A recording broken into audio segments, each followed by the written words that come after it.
Hi, my name is Marie. Please don't repeat. I came here to learn. I came with an open mind. I wanted to hear what BOEM had to say. I learned a lot. All of it was very negative from my perspective.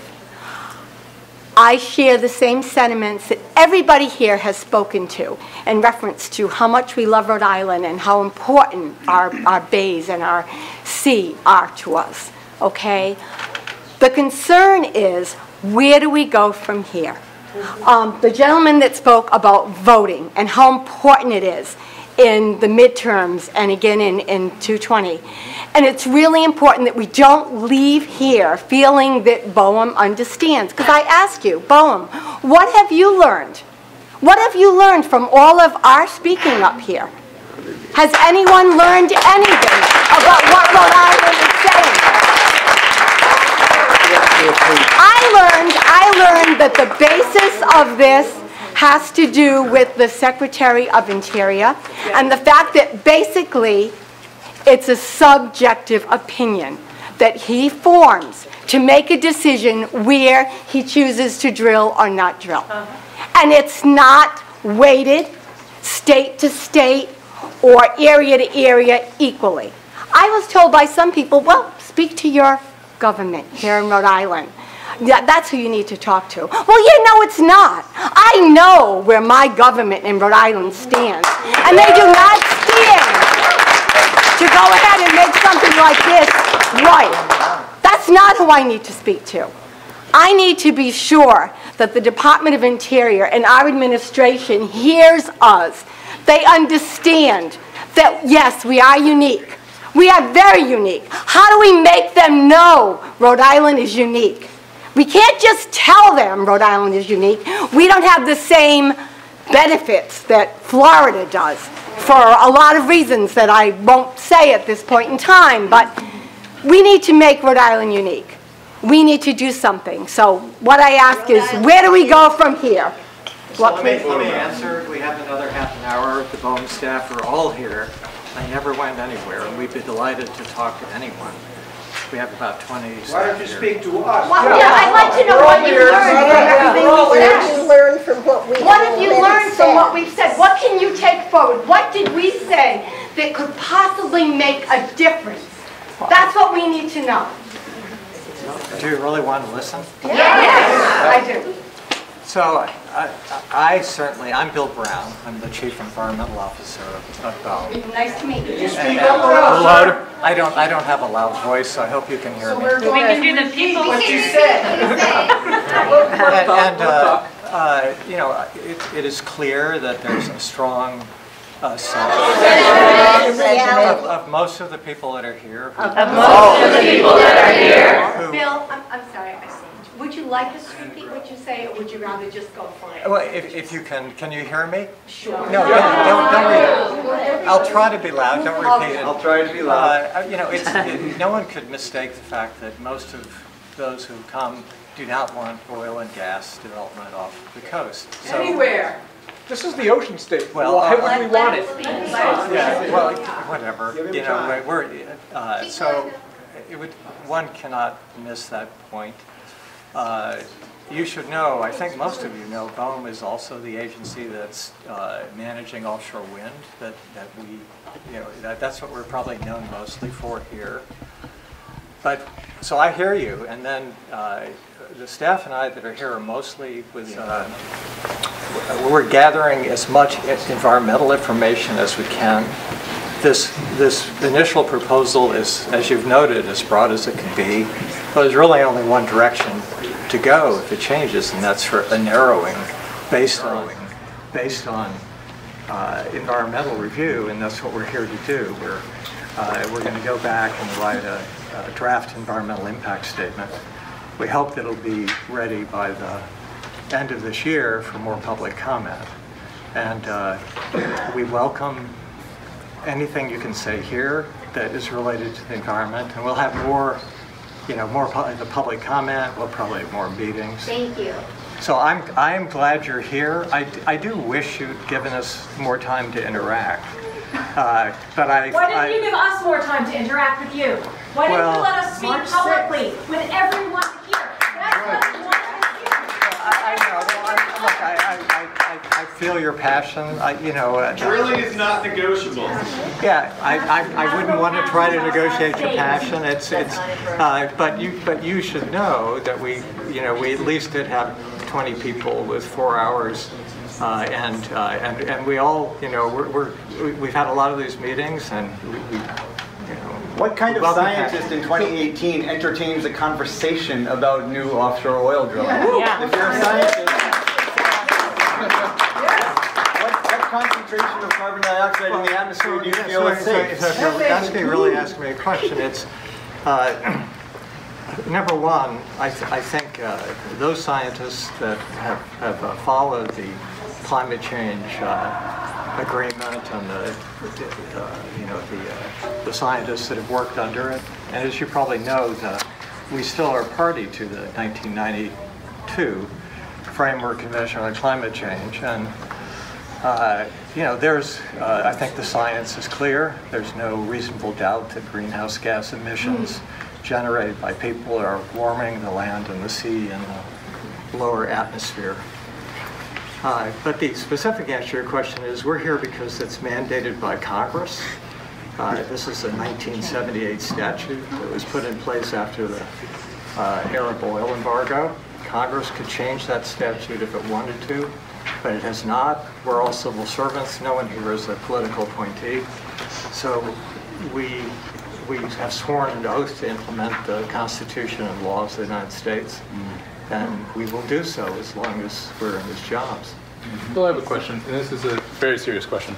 I'm wondering why you think so many people felt the need to create our own process here. Why do you think people didn't trust in the process that the federal government is trying to do here? Yeah, well, I mean, I actually think the process has worked well in a lot of other locations.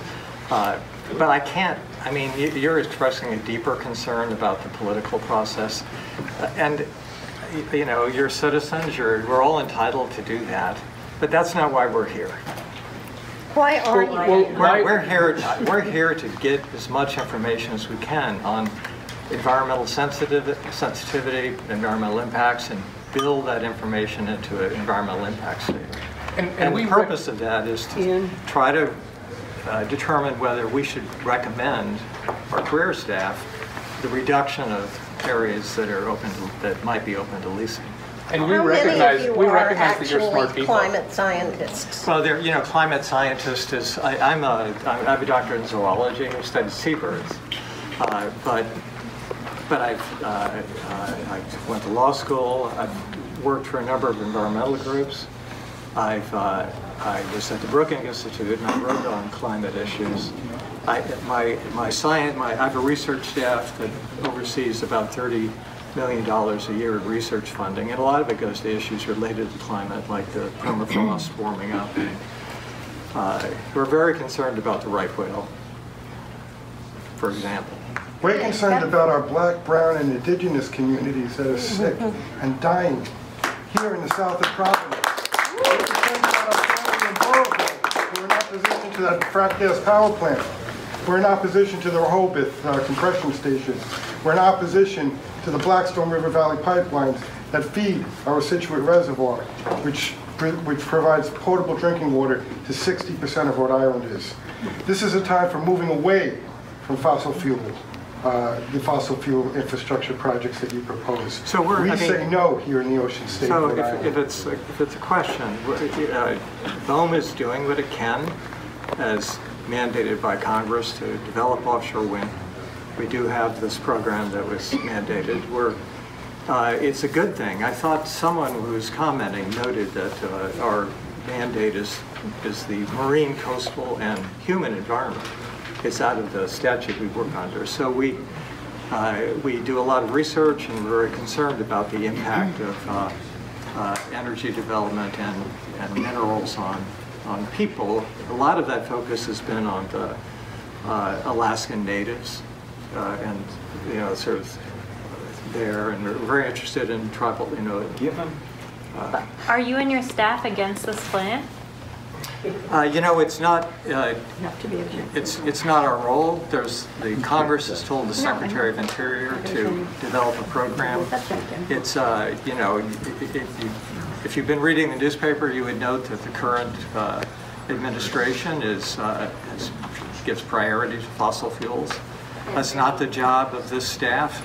Our job is to look at the environment and go forward with things that are we believe are important. And one reason we have a poster that's somewhere around here. In any event, one thing we wanted to highlight is that my staff has worked, for example, on the Atlantic canyons that are offshore, which are very important biologically. They have beaked whales, they have slow-growing corals. And so we originated an initiative some time ago for the Secretary of Interior to consider removing them from potential development. And we're also looking at the coastline as another particularly sensitive area. It's hard to say exactly how far out that might go. But so what I'm hoping we'll get from a lot of sources, in addition to the basic voice, you know, we hear you, we feel the passion, but it's more information on that will become part of the record, the environmental record of this decision. So do you Can I just say something really quick? When did Congress say that they wanted Zink and the Interior to look into drilling offshore on the Atlantic Oceans and off the Pacific? When did Congress tell you that? I don't recall Congress ever asking the Interior to do that. I only recall Zink saying it and Trump. No, so the answer to the question is that you're right. The Congress directed a 5-year oil and gas program.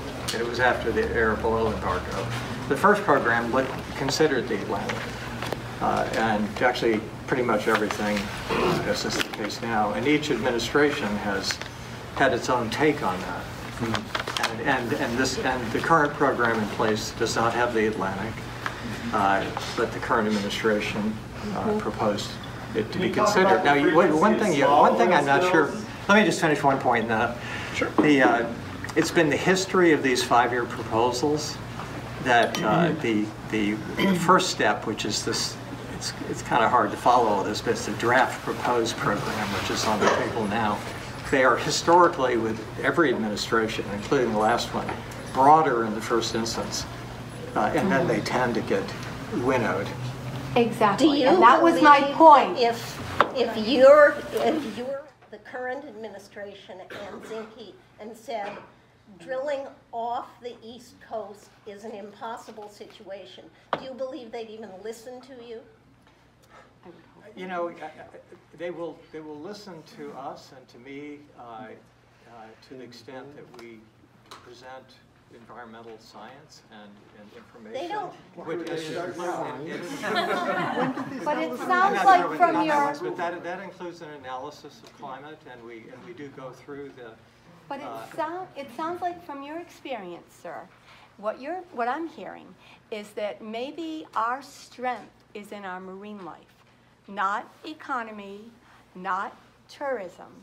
But if we as a state focus on the importance of our marine life here and how it affects things from an environmental standpoint, we may have more of a strength going forward when the Secretary of Interior determines what areas will and will not be considered. Does that make sense? Well, I think there are a lot of important marine issues, but there are also economic issues which which can be argued both ways. So I wouldn't just, I think you really ought to come forward with, whatever you think is powerful. And again, what's powerful is what makes us unique. So that's yeah, what's powerful is a public discourse. Probably especially trained in ecology, but there are economists. We have an economist department, and some of the people here are economists. But Bill, what's powerful is public discourse. Oil spills. So there's questions like this. All the time that aren't headline grabbers, that ruin coastlines, that ruin waterways, accidents with ships, leaking, constant leaking, chronic leaking. All of these things are major problems that happen all the time. They're not headline grabbers, but they ruin the quality of our water. And these are the questions that are missed when there's not a public discourse. When all of us are having one-on-one private conversations with you, There are people here who know a lot more than I do. There are physics professors and geologists here who know a lot more than I do. And when they ask you guys a question, I want to be able to hear the answer to it. I want to be able to hear your response. Yes. I shouldn't, as a member of the public, I shouldn't have to think of every possible scenario. That's why we have a public. That's how a democracy works. I mean, it's with the brilliant of the masses joining together in a public discourse. And it's the failure of this department and this administration to facilitate that public discourse, which is the role of a government in a democracy. It's the failure of the government to facilitate that public discourse that forced us into this position of creating our own public discourse. Because in the absence of a government that's doing their job, in the absence of public leadership, we stepped into that void. And we said, we will be the leaders that we need. Thank you, and if I could take that as a question. So, first of all, let me note,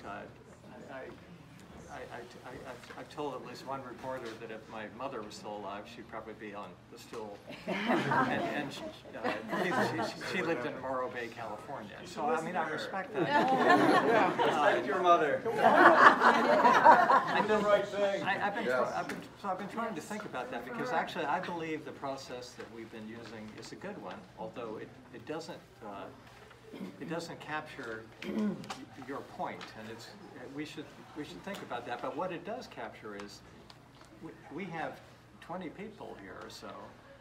Many of them are the ones that are writing the document, and there is an opportunity here, for interaction. 4 hours of it for anybody, and so the physicist. It's true that you can't. Everyone that's in the room can't hear what the person is saying there, but still, but the person there gets to interact with experts for 4 hours, and you can't. And what you did here had its own value, but it was different. So I'm actually thinking, is there some way to? I mean, I was listening to you, and what you're really talking about is the value of being able to communicate with each other, because I mean, we get the message you gave this way. We get it when we're standing around and talking. It's really your internal communication. So I've actually been thinking, is there something the government could properly do to facilitate that? Not really in Rhode Island. You can bring the decision makers, because we know that you guys know a lot of this science. We know that you guys probably care about the oceans the same way that we do. And we know that you guys probably know that offshore drilling is a bad idea, but we also know that you're not the ones actually making the decisions in this administration. So if we were going to have an actual public forum, you'd have to bring Zinke here. And I would suggest you do that the next time you come back. Bring the people who are actually have the decision-making power. I get your point, but I would submit to you there is a lot of value in having a discussion with the people who are here. We do have an influence, and we do create a record, and it's just the nature of the job of a cabinet secretary, no matter what administration, that he or she just can't be that many places. So we're offering. And he shouldn't I wouldn't. But that's reality. Excuse me. Going back to this gentleman said a couple of times, someone asked you why there wasn't the opportunity for a public discourse previously. I don't feel you were given an appropriate opportunity to answer that question.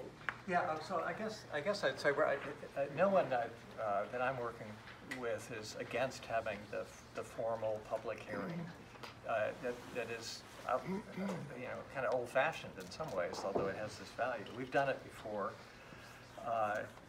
but our resources are not unlimited, and so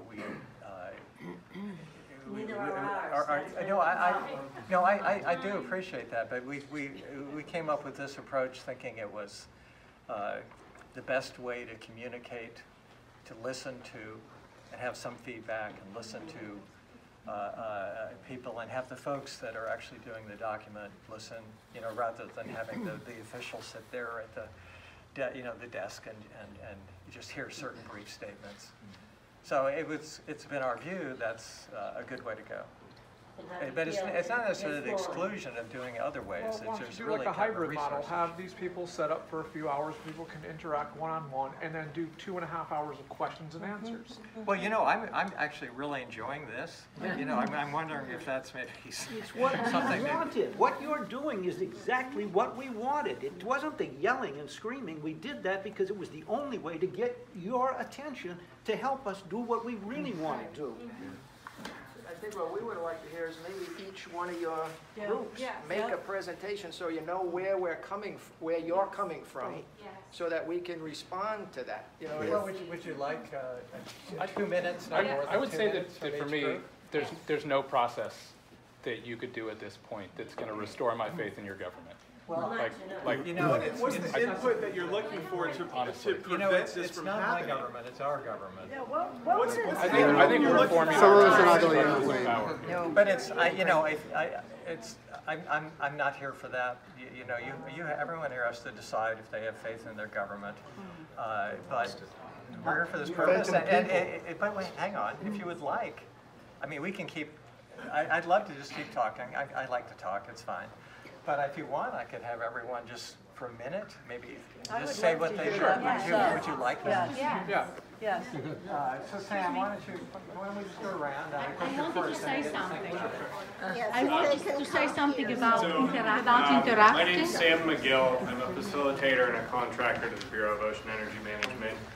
We've been helping with the logistics on all of these. If you'd like to hear from somebody at each one of the stations, we can organize that quickly. I do, as we're going around the room and talking to the staff and we're able to speak to each topic area, I do really want to encourage people to leave some written comments as well. If you have comments about the process, if you have comments about the program itself, I think BOEM would really and no, you don't have to do it here. You know, we have access online, but you can do it at home, so don't feel rushed. I would like to say something. So I noticed the comments that are helpful and the comments that are not helpful. And it seems to me that the comments that are helpful will come from people that come here with data, specific data, about all the points, and there will be a lot of science in it. Some people here are scientific, they could speak to that, but a lot of us have our passion for our way of life. And it seems that that would not be a helpful comment.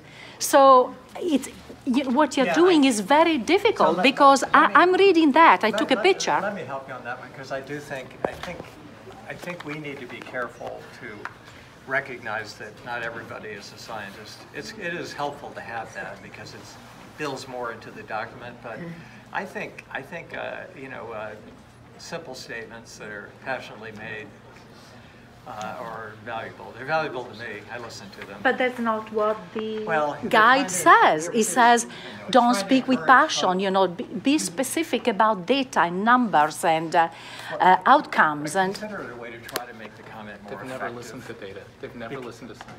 Yeah, but even if they listen, I wouldn't have it. No, but I like Rhode Island the way it is, or better, not worse. You know, it's written comments at the end of the day that go into the record, and it is helpful to have more than just we're opposed, because what happens if that's just tallied up, it's a number. It doesn't reflect actually the passion that you showed here. But if everybody was opposed, that would be democracy, and then we'd have. What do you think? It's 90% of Rhode Island. Anybody who's for this? Anybody here talk to anybody who's for this? Can I just say something? When reading your signs, it says oil formation to production, undiscovered oil and gas resources. Undiscovered. It's you know, it's about drilling. I'd like to know who are the non-governmental entities pushing this study. Well, they're probably pretty obvious. Before we do that, I'm happy to do that, but would you like a minute from each? I just want to... Yes. Well, you know, my feeling is... I won't understand. You have to take a picture of the that, American please. public submitted 21.7 million comments online about net neutrality to the FCC. I realize it's not your department. The overwhelming majority, the huge overwhelming majority of the American public is opposed to repealing net neutrality. The Trump administration didn't care. The FCC didn't care. So the idea that, you know, we're supposed to, you know, look at the stations about oil formation to production, you know, like a 1950s science class, and then go type in our comments to the internet where it will be assembled with the millions, like the net neutrality comments, into a shredder. It's just, it's not that Yeah, but inspiring. So I've been to Africa. You know, This is that situation. It's easy for you. was it a question? It's more of a statement. Yeah, so. It's just an expression. I'm someone who believes in American democracy. That's why I helped organize this event, because I feel that this is the democratic way to do it. But my faith and trust in this government in this particular government is low. It's nice that you still trust your employers. The staff and follow-up question to that. Does anyone in Rhode Island, or even all of us collectively, have the formal power to stop this project, the drilling? It's not going to be our decision. You know, Be honest. No, I am. No power to stop. You know, the more complicated question is how the Coastal Zone Management Act works, and if we're a blue state, they're not gonna do it. That's right. That's what we're afraid of. Just to stick it Because that's One thing we administration. have So in this state, Thank you for that honesty. which hasn't been addressed, we have electric boat. We have places that our workforce, instead of building subway cars or solar collectors, we are building submarines. Every submarine that gets launched goes down into those canyons, destroys that coral. There's more to this than Narragansett Bay. There's the whole ocean and it's in terrible trouble. Once the ocean dies, you're going to die, you're going to die, we're all going to die. And our congressional district votes all the time to give more money to electric boat and doesn't even consider the work that those people do, their skills to build solar collectors, subway cars, all the things we need. No, we want to build more submarines. We want to fall into Mr. Trump's idea to build more nuclear weapons. So that hasn't been addressed at all at this conference, and that's sitting right here with our 3 senators and 1 representative. Well, not addressed at all. Let me talk about the military. That's what Nixon did to the state. I want to answer Jason's point first. And this is what Trump's trying to do. Just a note on, is it Jason?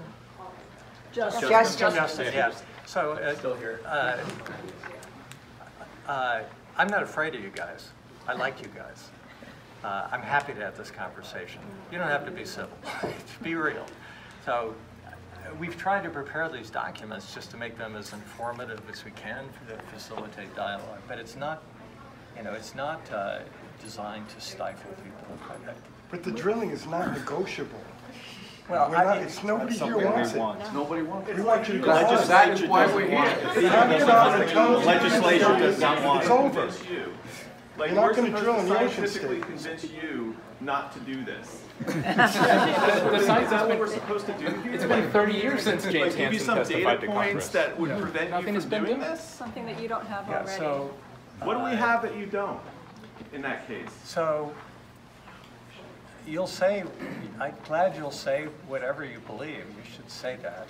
We're here to listen and learn about the environment and build whatever we can into the environmental analysis and record. I think you can take back to the Secretary and to the President, and that there's a blue wave coming in Rhode Island, there's a blue wave coming in this country, and a blue wave beats a red tide anywhere.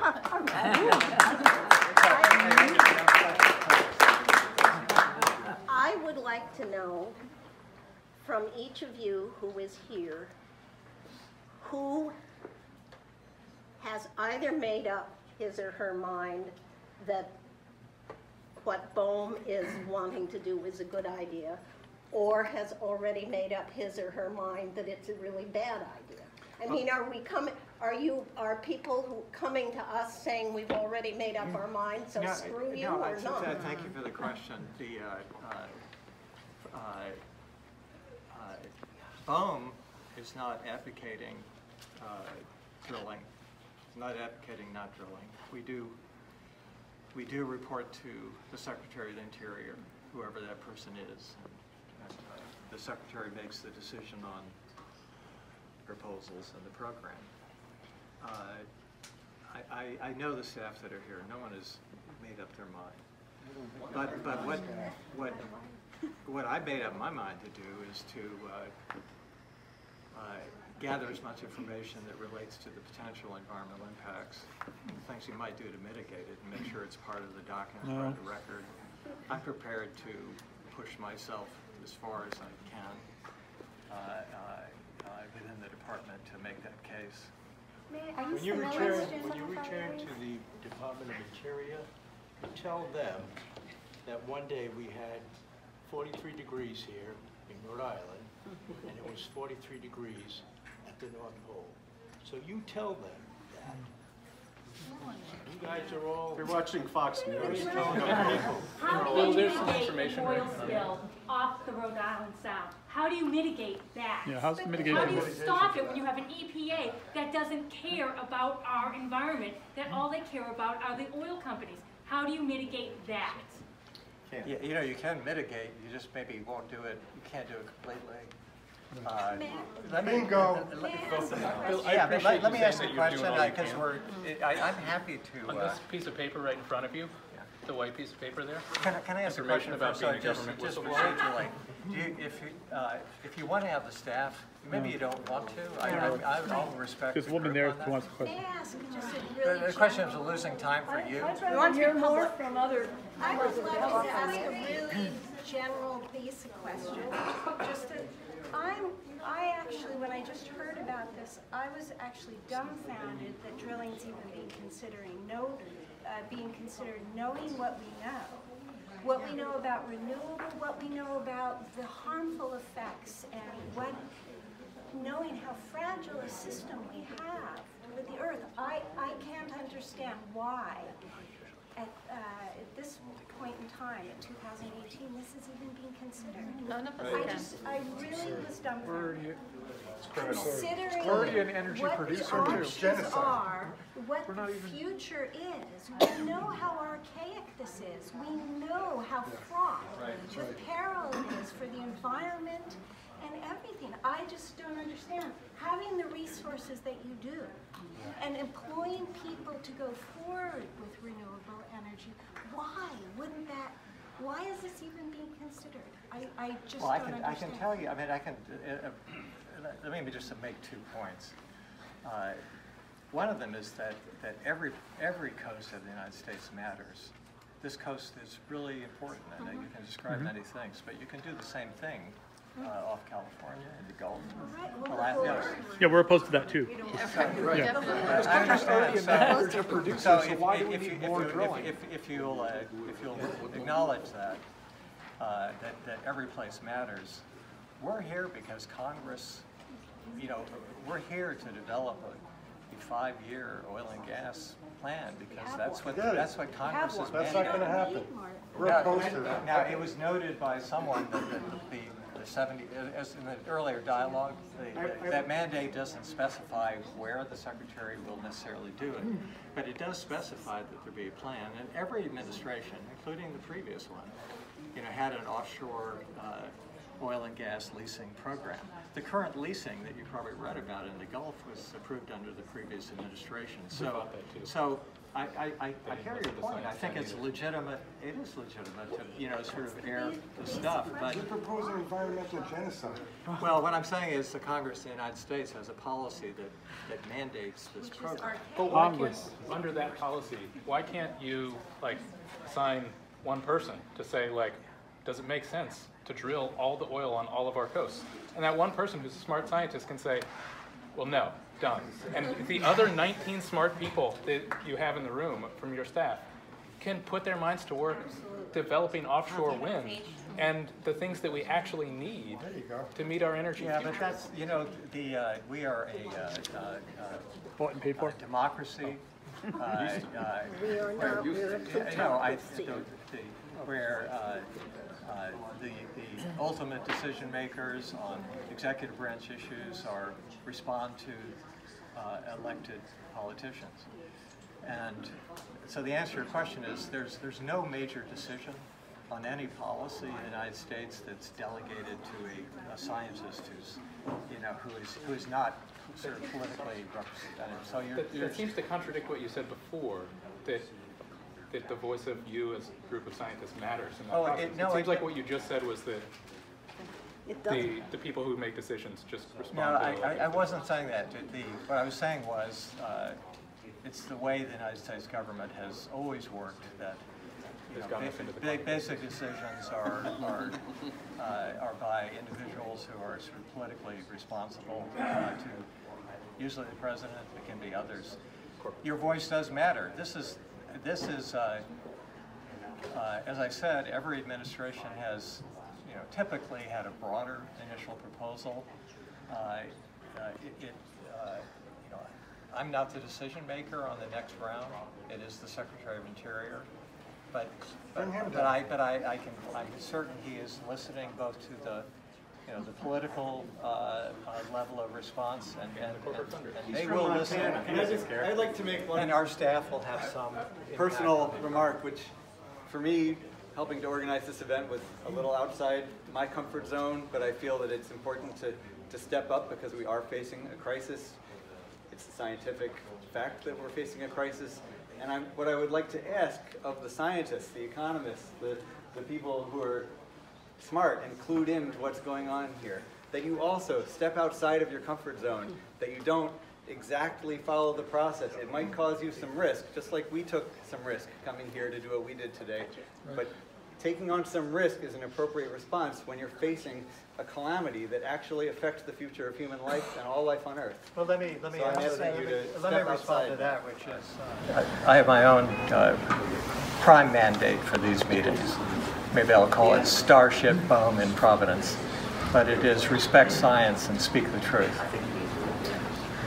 But you have, can I just say there are two in terms of doing what you can within the law, that's why we provided this information for the federal employees about whistleblowing protections, because one of the clear protections that's in there for whistleblowers is that when they see something that threatens public safety, you have not only a legal right, but a responsibility to speak out about that. Yeah, when you know that the government is familiar with this. When you know that the government is doing something that is threatening public safety, you have a responsibility to object and speak out against it. And how can you not know that at this point?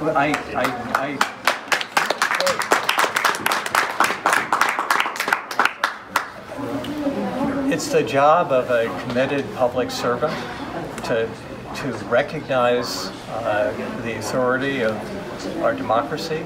I thought a job of a public servant was to serve the public. No, it's you didn't let me finish my sentence. It's the job of a good public servant, in my view, whether it's in the military or in civilian life, to respect the democratic order, and while you're in that and in a lawful situation, respecting it and doing what you can. And I'm not sure it's appreciated how much influence the people who work with me here actually have on that. I'm not saying we're the political appointees who do ultimately make policy decisions on this, but I've been outside of the government. I've worked for the Environmental Defense Fund. I worked for the National Audubon. I've been for Wildlife Fund. I've been on the boards of a lot of groups. I've been a commentator at Brookings Institution, and I've always enjoyed, my life has been in and out of that, but there's a certain freedom in being able to just advocate what you want. But I've done more to move issues in a way that I think serve the American people inside. And help us. I'm doing what I can. Help us roll up these pipelines. Help us get rid of these. I have a really just basic question. If this unthinkable idea were to go forward, what is the timeline? What's the soonest we could see drilling off of our coast? Well, the draft proposed program has a proposed 2021 lease sale off this coast. So 3 years we're talking about. We'll be putting our bodies in the way. We're not going to let it happen. I hear you. Standing Rock is everywhere. But from the point of view of advocates, the comment period on this initial meeting is a scoping for an environmental impact statement and then comment on this draft proposed program. We are anticipating, I can't give you an exact date, but it's because I don't know the exact date. It's going to take some work, but we're. Will this be a cumulative environmental impact? It will include that, but our expectation, our objective is to get a draft environmental impact statement out to the public by the end of this year, and also the next iteration of the program. It's called the proposed program, which may or may not include this area. And the draftee, and that'll be open for public comment for 90 days at least. And typically they're meetings. We haven't really thought through the meeting, and I appreciate listening to you guys about the and just so format. Just so you know, we've had a couple of experiences here in Rhode Island.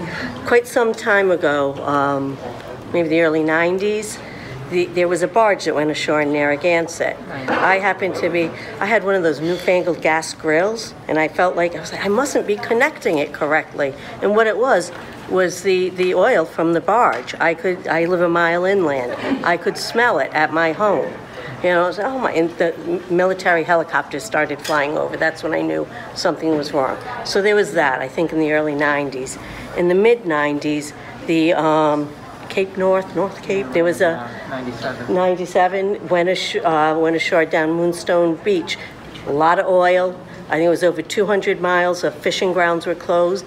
The government had to subsidize fishermen and lobstermen. They had to somehow restore depleted fish. I don't know how that was done, but they did that. It was a very expensive mistake, and that was just one boat.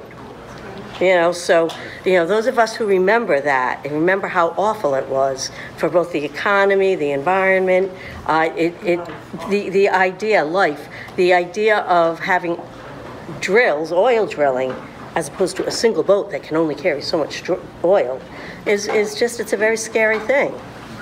And so, again, I just wanted to say, this isn't something that we haven't experienced before, as far as the oil component of it. Yeah, thank you.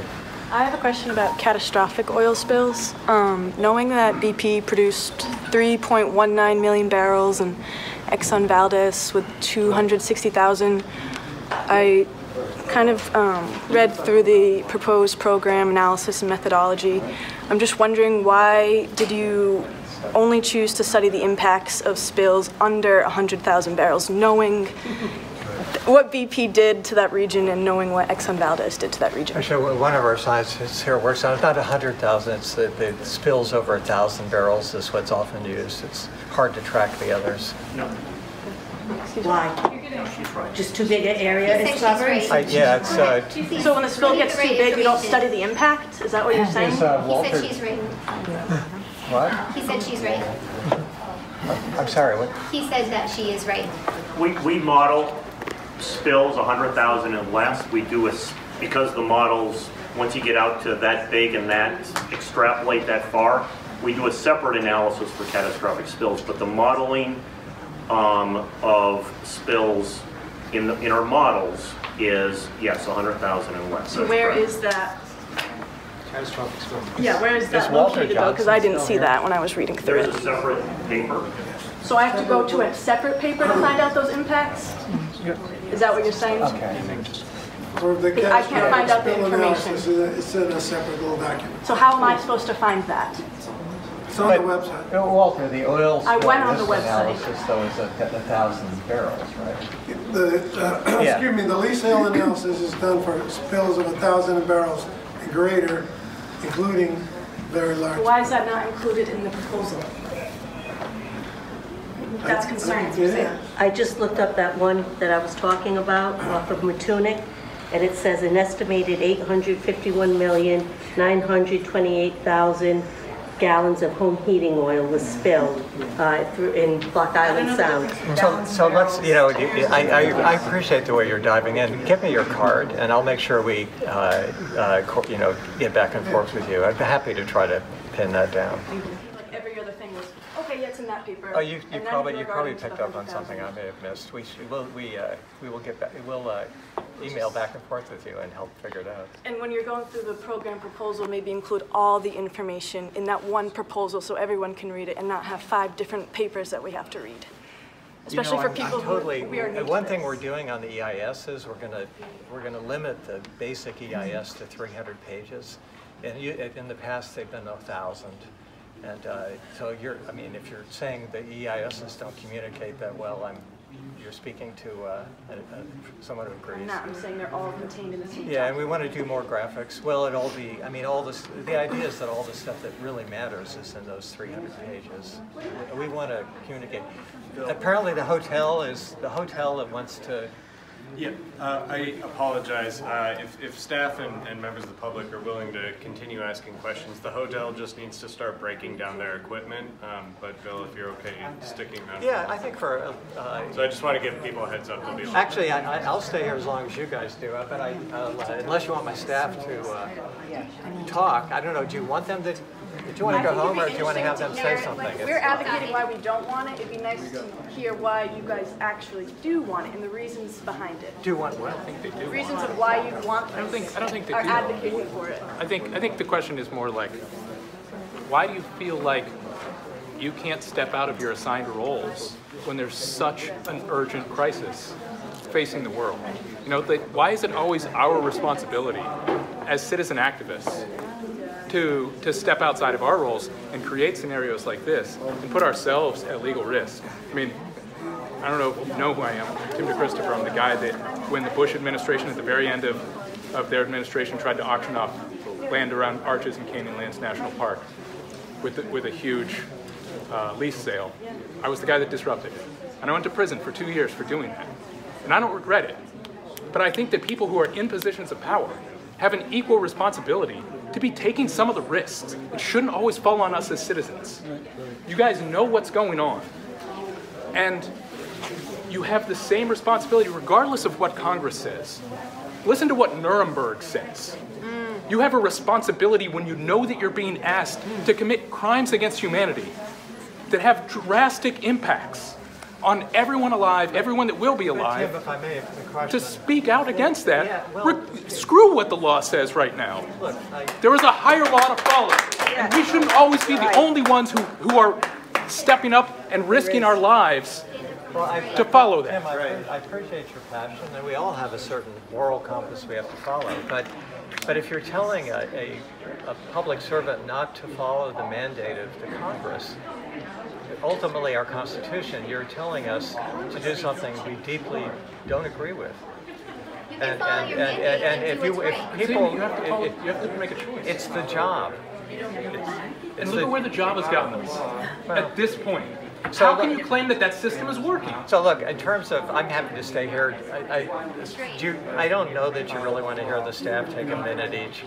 So I'm going to stay here and talk as long as people want to. Sure. Can we, would folks like a seat if the conversation wants to continue next door? Just so you can have a little bit more. Yeah, and you might be tired. It's been a long day. But I'm happy to do it. I mean, I'm enjoying this, frankly, more than I've enjoyed a lot of things. Yeah, what? Can you articulate the reasons that Florida has been exempted from this oil and gas I really drilling? can't. The Secretary of Interior made the answer is I can't. The Secretary made a statement. We're still reviewing. Are you reviewing issues no. with Florida as well? We're reviewing Florida. We feel like We and the sea are one. We and the sea. We and the sea. We and the sea are one. One more time. We and the sea are one.